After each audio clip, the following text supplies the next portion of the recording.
Great. Well, thanks for coming to this brown bag on this rainy day. Hopefully everyone's staying dry. So let me just share my screen.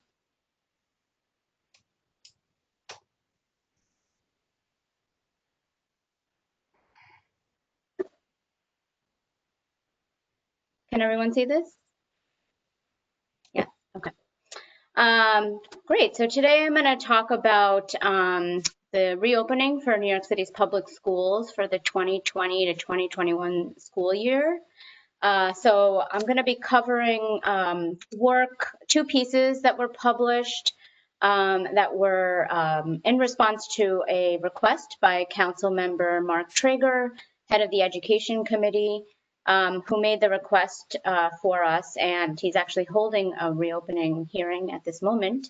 So it's a very timely topic. So I just thought I would start with a review of the timeline. Schools closed in March suddenly with the onset of the pandemic, and students went to a fully remote instruction model through the end of the school year, through June. And plans for reopening schools actually started in July. The first discussions of it, and a lot transpired over the summer in those ensuing months. So I'm going to go over the timeline for that. And then, as I mentioned, I'm going to discuss two pieces that we published related to the request made by Councilmember Traeger.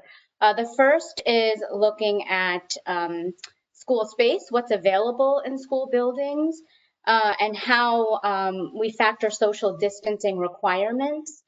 When we do that, how many students can we fit into school buildings physically? So we looked at that, and we did see that 90% of schools could accommodate all of their students under the models, the scheduling models that the DOE was proposing.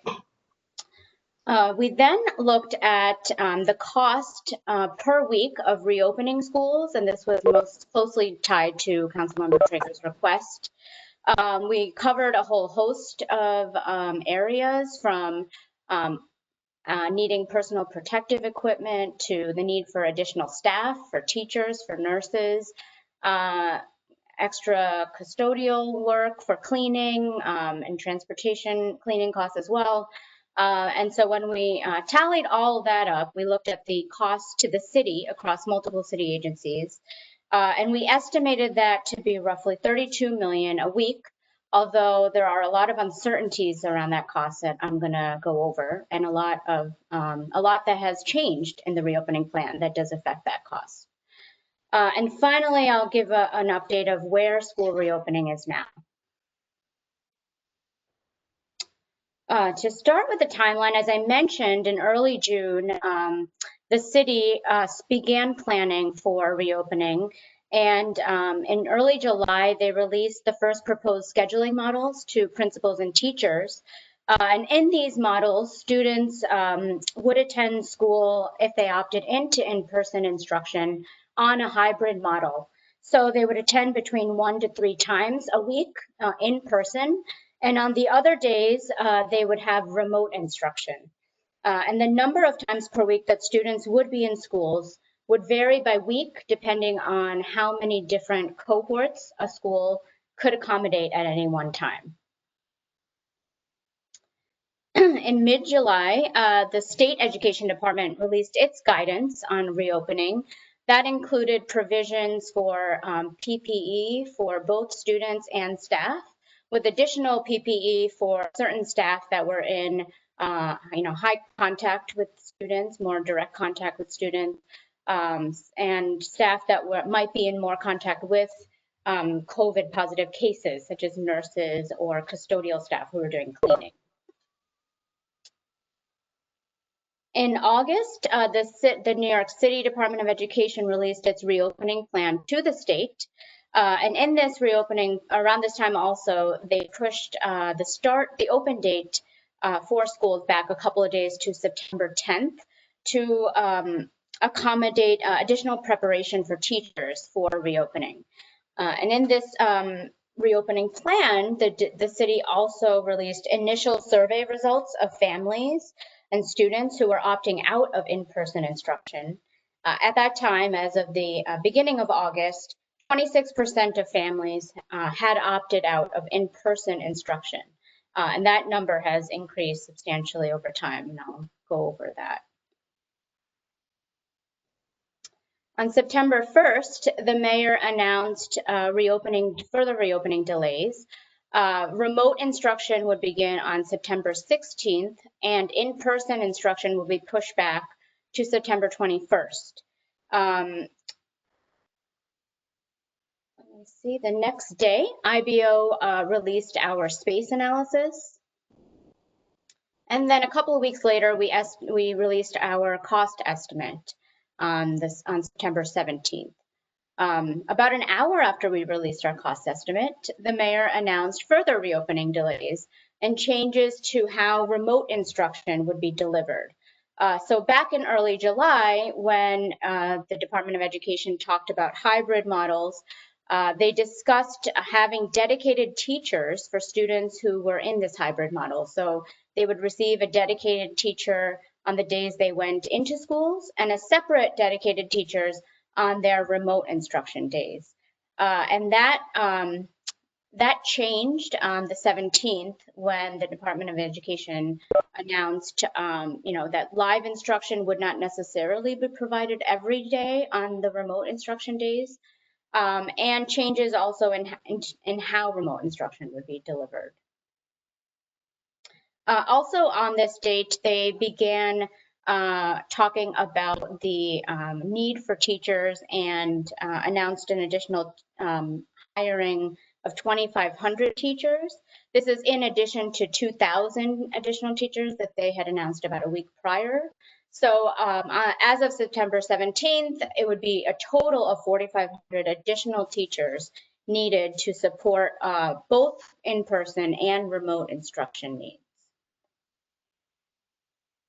And in terms of the reopening delays, it meant that on September 21st, as previously announced for all schools, only 3K, pre-K, and the citywide special education programs, District 75 schools, would open. And this included the opening of more than 1,000 community-based organization sites that offer 3K and pre-K. And then on September 29th, elementary schools would open. At that point, up to 870 schools were open. And then finally, on October 1st, middle, high schools, and other programs opened for a total of up to 1,600 schools.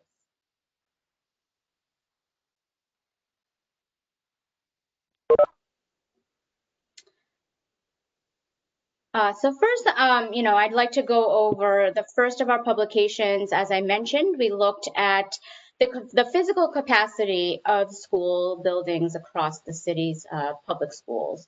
And we really took into account social distancing requirements as described in both the city reopening plan as well as the state guidance. So this graphic on the left shows how we simulated how many students could fit into each classroom. So you'll notice at the bottom of this diagram is what we call a teacher zone. So we allocated 5 feet at the basically the front of every classroom for the teacher's desk, any classroom furniture, books, bookshelves, or other manipulatives that teachers might need. Into this 5-foot teacher zone that spanned the width of the classroom. From the top of the teacher zone, you'll see that's where 6 feet of social distancing began. So the teacher could theoretically be standing at the top of the teacher zone and still have 6 feet to the nearest student. For each student, we estimated 2 by 2 feet personal space. That accounts for the desk, the student, his or her backpack, and other materials. And then on every side of the student, we allowed for 6 feet of social distancing. You could see between and in back of and in front So this table on the right shows the different types of classrooms that we looked at, and we have access to data from the School Construction Authority. So we looked at regular classrooms, which are by far the most numerous, more than 41,000 classrooms across the city. And then we also looked at specialty classrooms. So these are science labs, arts, music spaces, and then finally, we looked at spaces called public assembly. So these would be gyms, cafeterias, auditoriums, et cetera, which the mayor did announce that schools would be and the chancellor would try to use every possible space they could in order to accommodate students.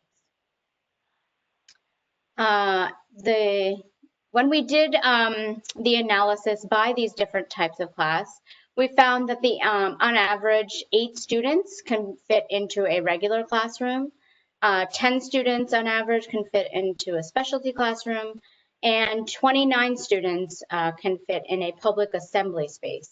I should note that we did cap the capacity of these public assembly spaces. As you probably can imagine, a gym can theoretically fit hundreds of kids, even on using the social distancing requirements that we implemented.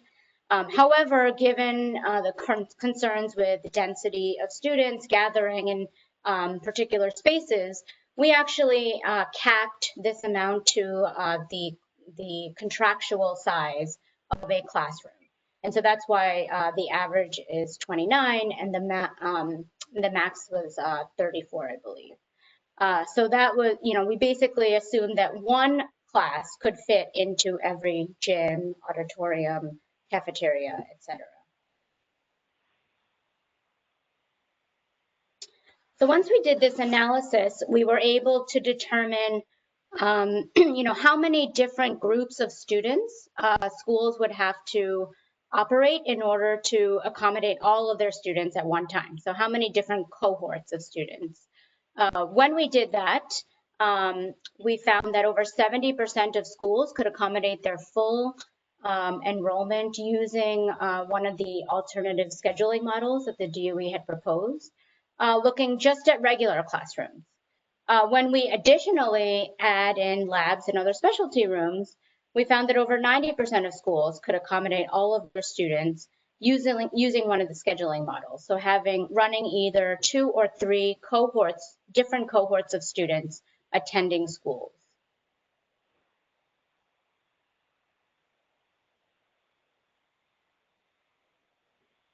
I just want to note some important other considerations that were not included in our model, which have become pretty prominent, is the adequacy of ventilation and schools' ability to staff classrooms with teachers, both of which are really critical in order to implement the models that the DOE has proposed, but they were outside the scope of our analysis. I did also want to mention that just before we released our publication, the mayor announced that schools could use outdoor space also for classrooms, which also we didn't account for here.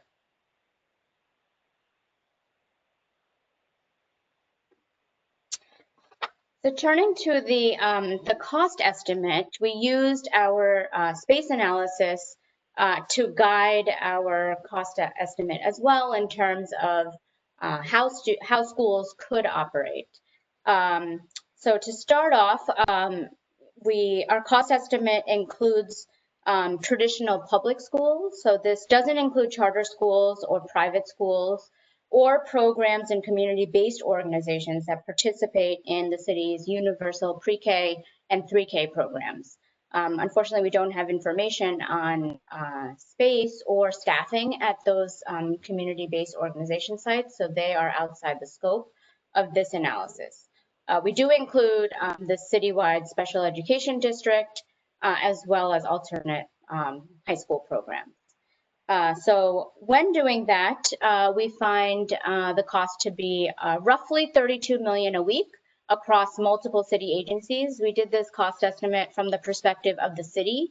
So as you'll see, there are costs that will be incurred outside of the Department of Education, even though it is for school reopening. Our estimate also makes no assumption about the availability of funding or the potential for federal or state revenue. So it is possible that some of these costs, further down the road, if there is a federal package, could be defrayed by those actions. The largest component of our cost estimate is the cost of additional teachers, which accounts for over 60% of the weekly cost at $19 million. And for this, I have Mark Cannizzaro to thank. I really appreciate conversations that I had with him to make sure that our estimates were in a reasonable ballpark for what he was seeing on the ground in terms of school planning. Our estimate, we estimate that there's a 20% increase in the number of teachers from the prior school year. We started out by looking at the fact that 15%, at the time when we were estimating this, 15% of teachers had opted out of in-person instruction. So we assumed that those teachers would be able to be dedicated to remote instruction needs. However, we accounted for an additional 5% to cover two things. One, because our space analysis found that class sizes would need to be much smaller, we needed to account for the replacement of those opt-out teachers for in-person instruction. In addition, there was discussion about the mismatch between where students are opting out and where teachers were opting out. And so we accounted for the fact that schools would still need to hire more teachers even for their dedicated remote instruction. So that's how we got to the 20% increase in teachers. And when we also additionally account for existing DOE staff members who hold teaching licenses who are not in schools, we still found that the DOE would need almost 12,000 additional teachers to meet their remote and in-person instruction needs. In our analysis, we assume that the cost of each teacher is the cost of a novice substitute teacher, so a young teacher just beginning. And a lot of the unknowns around this estimate are related to the supply of teachers, whether there will be enough teachers or are enough teachers, but also the demand for teachers. As I mentioned, the plans for the provision of remote instruction delivery has changed and have changed since we have published this. And so that will definitely affect the actual increase in the need for teachers. I wanted to also point out that we looked at PPE, as I mentioned, across many different domains. And when we look across all the domains that we account for in the model, PPE accounts for $2.8 million a week, and over half of those costs are for the cost of masks.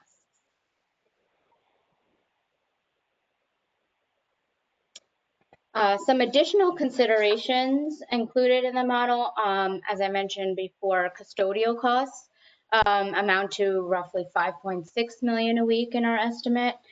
This includes the cost of PPE, custodial supplies, and the labor costs for extra cleaning. In this model, we assumed a 50% increase in the COVID-related supplies that the city purchased when schools closed last year. And then we also assumed for an increase in the contract costs, the costs of cleaning, which amounts to an additional hour a day now that custodial staff would need to do deep cleanings every day. So that's a 12.5% increase in the contract costs. I should note that a large unknown in this area was the additional cleaning costs necessary if positive COVID-19 cases are identified. This clearly wasn't something we could estimate. We really had no way of knowing whether or how many positive cases would be identified. And the protocol for cleaning varies depending on whether cases are found in multiple classrooms or in the same classroom, things like that. And so those costs are outside of this estimate.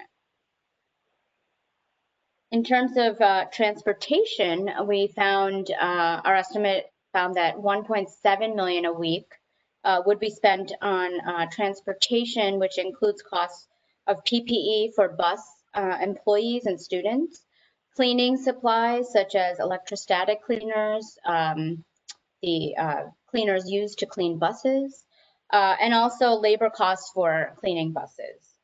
We assumed a 5% increase in the labor costs, and we also, in our model, do not include extra routes. So that was something that there was a lot of discussion about. Will be given social distancing and the reduced capacity on buses, will the DOE need to add routes to accommodate all students who are eligible for busing? The department reported to us as well as publicly that they do not plan to add routes, and so that was not included in our costs. Another area that was largely unknown related to transportation costs is that the city's reopening plan allowed for reimbursement for other means of transportation that parents might arrange for in the absence of busing. And so those costs, there wasn't clarification on what those alternate methods of transportation would be, or no way of being able to cost out that component.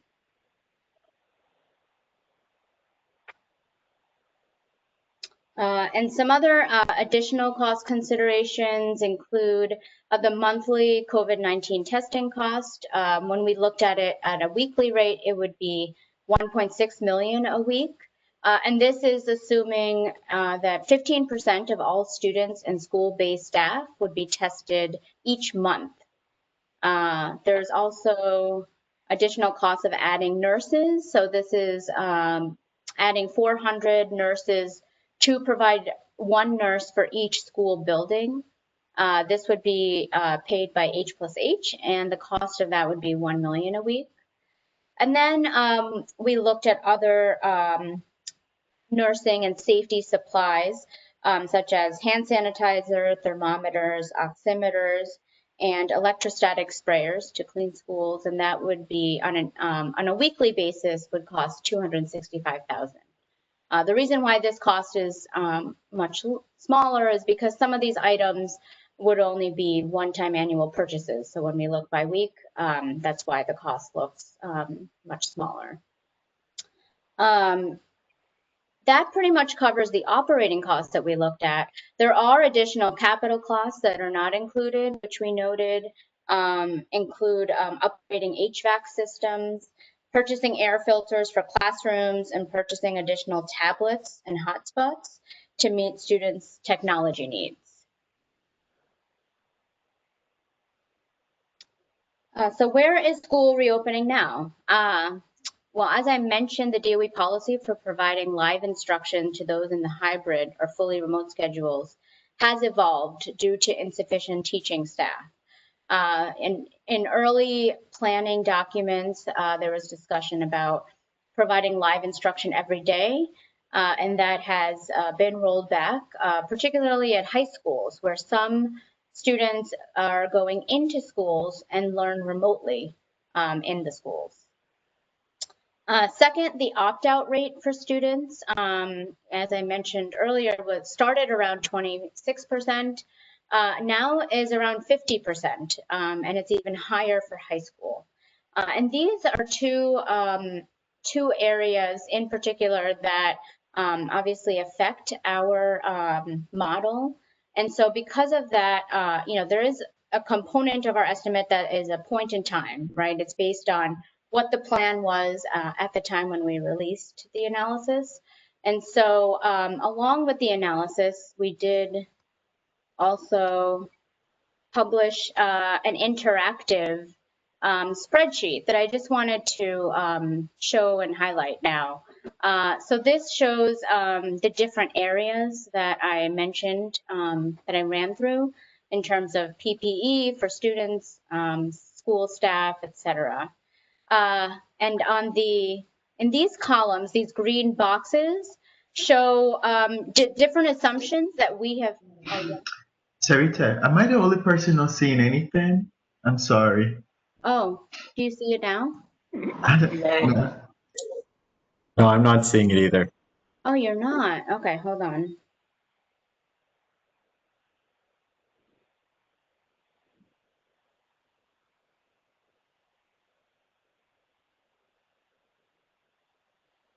How about now? Okay, I tried to alt tab it and that didn't work. Okay, yeah. So on the left side, these are the different areas of our model that I kind of went through. PPE for students, school staff, the additional cost of teachers. So for example, this green box over here, the green boxes are all assumptions that we have built into the model, that if someone were to think that, you know, this assumption of 20% is too high, they could go in and adjust that. And also, you know, based on the changes that they have made to the provision of remote instruction delivery, perhaps the need for teachers is more like 15%. So you can go in and change that and then see how that would change the cost estimate. Sarita, could I interrupt for a second? Yeah. I have a question. I'm having trouble understanding how you can have some of your kids in a classroom, some of them remote. The remote kids have a different teacher from the classroom kids. How is it that you don't double the need for teachers? Yes, it's a good question. I think part of the reason is because some teachers are opting out.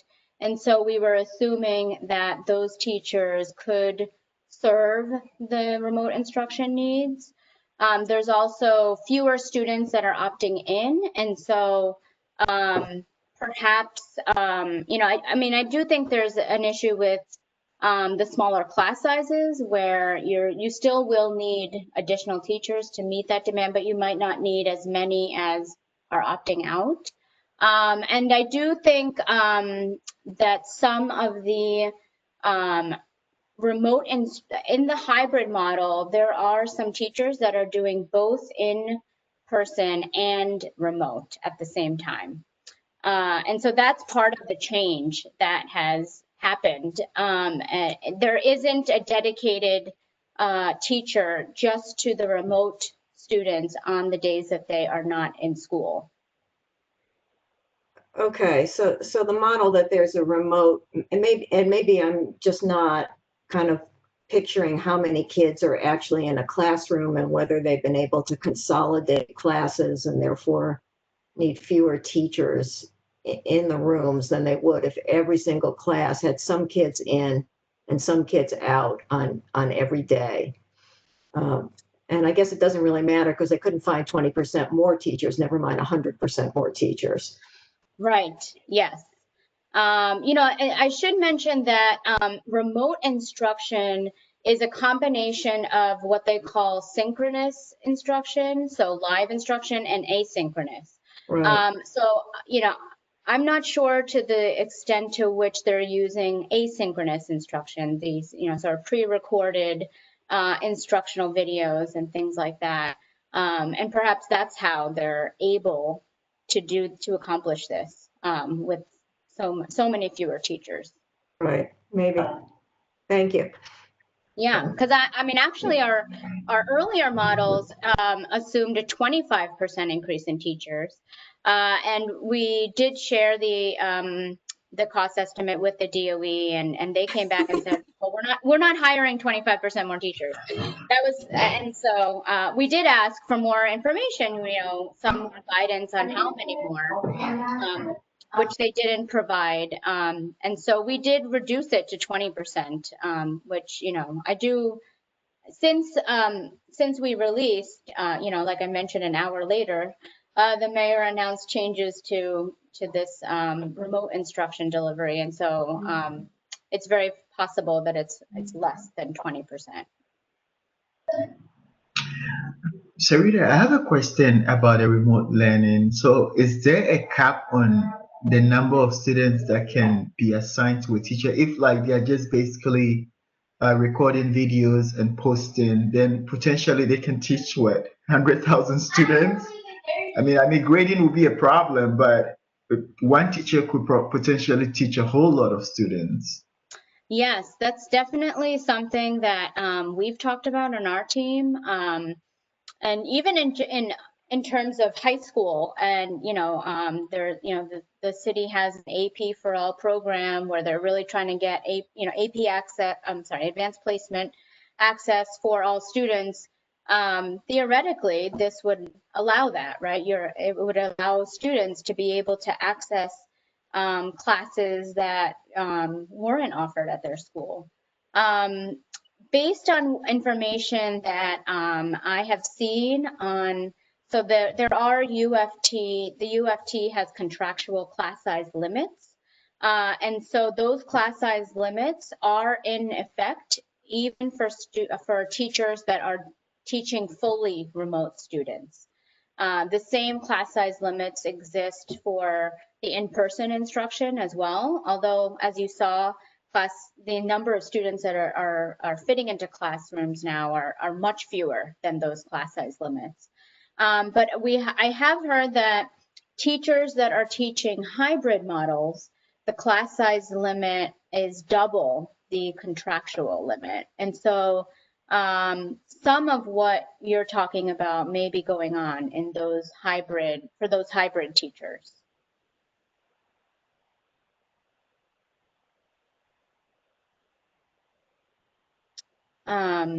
So the other, the other assumption that I mentioned was now we're closer to 50% who are opting in. And so you could change that and see the cost for PPE. I do want to mention that because the link between students attending in person and the number of teachers dedicated, or the number of teachers needed, isn't really a direct relationship because of these things that I'm talking about. In our model, they're two separate assumptions. So if you adjust this, it won't automatically adjust the need for additional teachers. That's a separate. That makes a lot of sense to me, Sarita, because you can't fire a teacher just because 6 kids didn't show up this week. Exactly, right. Yeah, I just wanted to make that known because I didn't want people to think that those were related in our model.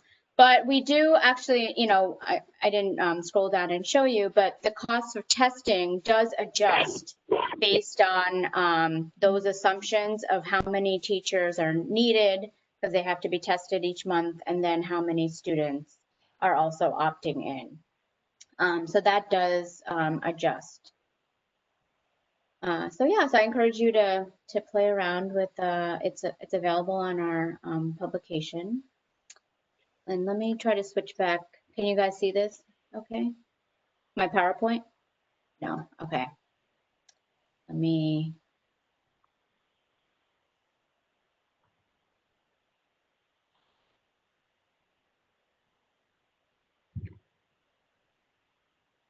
Okay. So going back to where we are now, on October 6th, the mayor announced the need for an additional 100,000 tablets to be distributed to meet students' technology needs.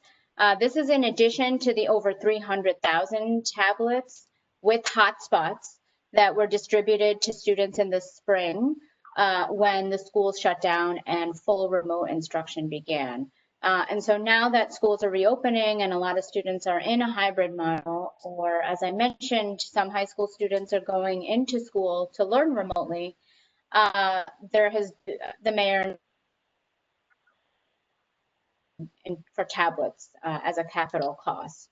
Also, as of October 6th, the mayor closed more than 100 schools in 9 zip codes with increasing COVID positive rates. He actually made this announcement 2 days before that on a Sunday, and was planning on closing schools on the Wednesday, the 7th. But had to apply, Cuomo had to approve these closures, and when he did, he moved the date up to the 6th. And in addition, Cuomo announced additional closures. So in combination with the mayor's closures, 169 schools were closed for at least 2 weeks by October 8th.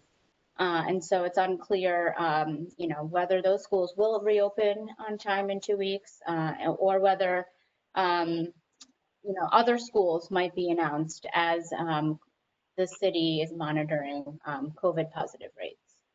As I mentioned, there is an education hearing going on right now on school reopening that I listened to this morning, and there was a lot of discussion around testing. There was a lot of questions about consent for testing and whether, how much, to the extent to which the DOE has obtained consent to test students from parents, and a lot of questions around how that testing has gone on. Yes, Deborah? I'm just trying to lower my hand that I see has been raised for some time. Okay. So that pretty much concludes my presentation. I'm happy to take any other questions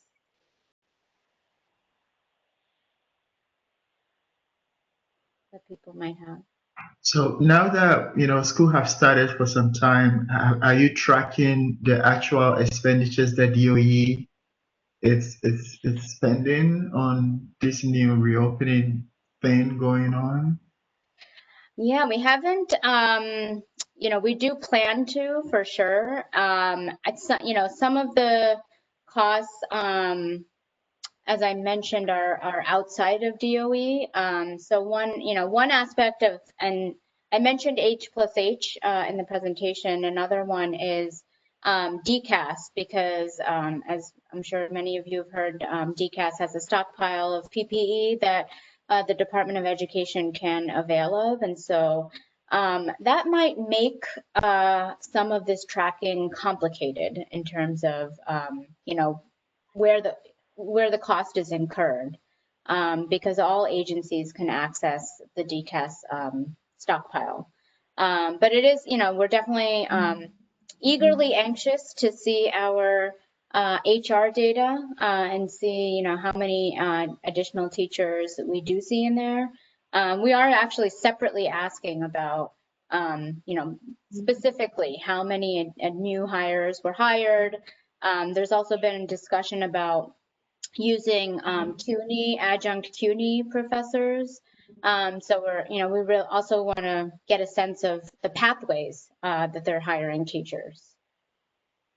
I would just add also, I mean, there's going to be question. I mean, it's an open question how much federal and state aid we may get, and so, and this applies to all of you in all of your agencies. We need to be watching for that carefully, because that's going to be part of the story this fall and winter. Assuming that there finally is another stimulus bill. But if there is, there should be some money flowing in to cover some of these costs. So we'll want to be able to track that. And I can assure you that there are plenty of now former CUNY adjuncts who will be available to the public schools. Yeah, I know that we have heard a lot of back and forth on the CUNY adjuncts. I know that in the late spring, like early summer, they had let all of them go, but then I think they pulled back on that announcement at the adopted budget a bit.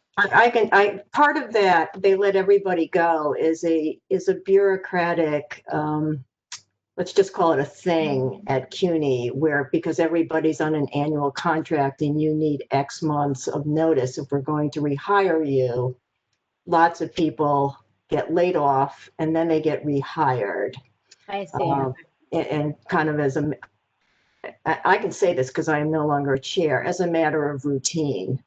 But at least at Hunter, there are definitely fewer adjuncts. For sure, in my department, there are way fewer adjuncts this fall than there were last fall, and I expect that to be true in the spring and next fall as well. So there will be plenty of adjuncts available for the school district.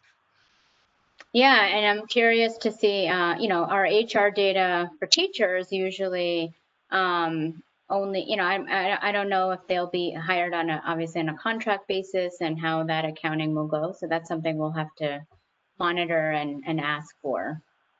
How would they handle accreditation for adjunct professors? They don't have teaching license per se. Do they have to go through the accreditation process? Would they be hired as like super subs? How would that work?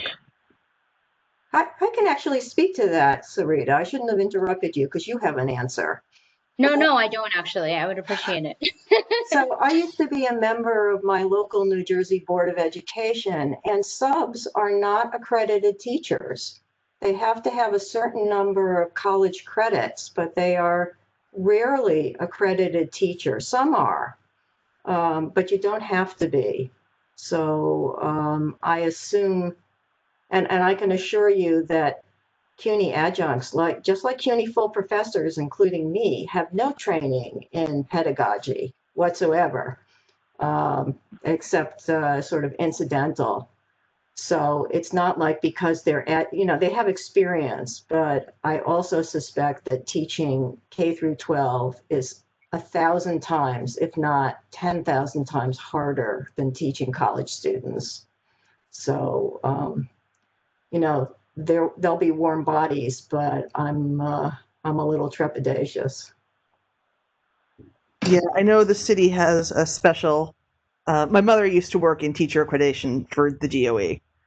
She used to go over people's records to see what their accreditation would be, what they're lacking in. So I have attended a lot of lectures lately, going to dinner about getting people into classrooms or onto online work. And yeah, and my sister-in-law is a teacher. My brother was a para. It's a whole big thing. Yeah, and at least your mother got to see her children, so that's very good. I actually know the answer to this question. So the state, because a friend of mine actually applied, the state has an emergency accreditation where you can be accredited and take about a year to actually satisfy all the requirements that you need. So you can apply now on the state's education website, and you can get your temporary emergency accreditation, and you have about a year to actually satisfy all the requirements that you need to get a permanent one. But depending on what you're coming in with, you could actually need more than a year to get all your requirements. Yes. So it's something to look at. Right, and that's accreditation to be a real teacher as opposed to being a sub. Yes, to Is be that a real correct? teacher. Yes. Yeah, I mean, our model uses assumes that they're hiring subs and that they're not going to be additionally accounting for pension and other benefit costs, which would increase it substantially. So you had a question, right? Yeah, I'm coming at this not being an education person, but how does the reserve pool of teachers fit in with this? Yeah, so as I mentioned, we did take into account the absent teacher reserve. So these are teachers who have been removed from schools, either for personal discipline reasons, or also just if their school closed or had to let them go for whatever reason. And so we do account for those teachers. And the city has been dipping into that absent teacher reserve. It was at a high under the Bloomberg administration, but it has dwindled substantially. So we did account for the roughly, I think, a little over 350 teachers. Yeah, because it seems like that's a approved accredited teacher group all in need of schools to teach in. Yes. Yeah. So I think let me look at our my spreadsheet really quick. I don't have it. But I think it was roughly like, I want to say 35 to 3,700 DOE staff. In addition to those in the absent teacher reserve, we looked at all, positions that are office positions rather than school-based positions, but those who hold teaching licenses. So we were able to check against our license data to identify those additional staff members to be used.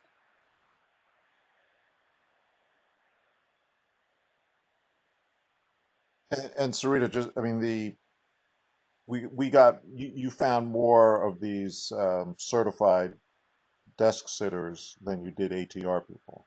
The Oh, ATR, yes. the ATR is making a fairly small contribution to the Yes. 3,700. Exactly. Yeah, it was over 3,000 of these other positions. As I mentioned, the ATR pool, they really have been, it's a savings item. It's been in the citywide savings plan multiple times for when they, place those, and they've had a hiring freeze where the policy is that they have to look first in the absent teacher reserve and before they look to hire outside teachers. There are exceptions to that for certain types of positions or certain high need schools, but there is a waiver policy in effect.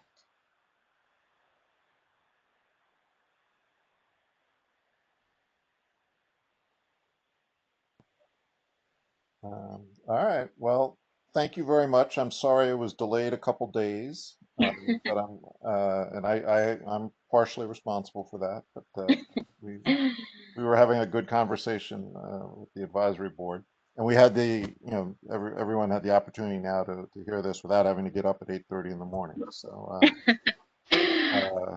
I actually wanted to just say one big thank you to Tina Garda, who is also here, who did a lot of the legwork and really pouring through our financial management system data to identify the cost of gloves and all sorts of PPE and other items. And she handled our cost analysis as well. I'm sorry, the space analysis. So thanks to Tina for her very, very diligent hard work. Yeah, and thanks to Robert too, who often helped dig through that stuff with me. For Yes, sure. that's true. Yes. I have to say, I will send you an email to get the little pictures that you have on the presentation. Those little pictures that you put there. I need to yes. get them. That is China's handiwork for sure. All right. Yeah, I can help you find those if you ever want. So yeah, let me know. All right. Take care, everybody. Bye. Thank you. I can't stop the recording at this point. Someone else has taken responsibility for that.